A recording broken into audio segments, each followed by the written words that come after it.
We put a new base on our table and it turned out beautifully and was not very hard at all. Hey friends, we recently redid this table, and you might have seen the short. We took a base and we redid it and made the table, painted it, all of that. And it looks beautiful, except for there's one problem, and that is the height of it. It comes right here, so even like if we're eating, I feel like I'm shoveling my food in because it's so tall and it drives me crazy. So we are going to redo it once more, and we actually purchased a base off of Amazon, and we made sure that we got one that was a bit shorter, and we are going to go ahead and put a new base on this table and hopefully finish it for the last time. We purchased this black metal base off of Amazon, and I wanted a metal base and actually wanted a single pedestal if I could get it, and we were able to get it. So that's what we're gonna go with. It's got a heavy cast iron bottom on it, and then a nice square piece to fit on the bottom. So what I'm gonna do is take a moving blanket and throw it down on the concrete so we can flip the table upside down. We're gonna look at how this might go on there. We may have to do some additional engineering to get it on there, but we're gonna see. We will put a link in the description if you're interested in one of these, but one thing I have to say is, why do people put stickers on crap that won't come off? That just drives me nuts. Like, they must be in cahoots with Goo Gone or something.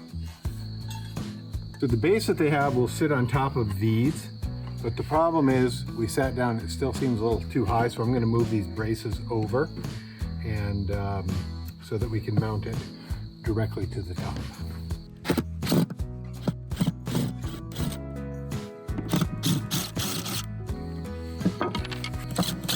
So I can get a pretty good idea of where everything was before. Right about there is going to be very, very close. 8, 13, no. So now that I have it centered, I'm ready to screw it down, and then I will put the bracing in after that. They provide some 3/4 inch screws, which is good because this top is about 1 inch thick, so we should be good.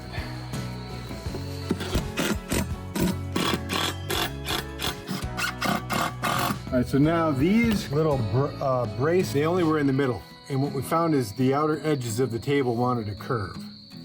So what I'm thinking about doing is putting these back on, offset all the way over, then adding in an additional piece of leftover cedar that I have to give it some additional bracing going to this edge as well. So, because you can see a little bit of the curvature right there. So we're going to see if we can't help that stay a little bit more secure.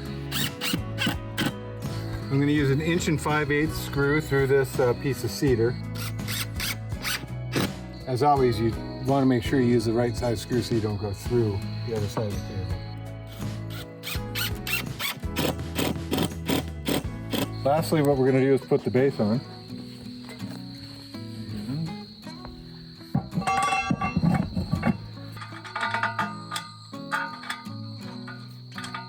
It's made in China. Yes, it is. China. All right, so we're good and tight, so I'm all about that base. Yeah. All right, so that's more like a kitchen table. But this is not a kitchen table. This is an outdoor table. Well, it's the height of the kitchen table. It looks beautiful, and it is the right height, which is the most important thing about the whole deal. So this was one of the easier projects. Obviously, when you get something that's kind of preset, it makes it a lot easier. Screws went in easy, all that stuff. So remember, doing stuff yourself saves you money. It also allows you to be free. See you in the next project.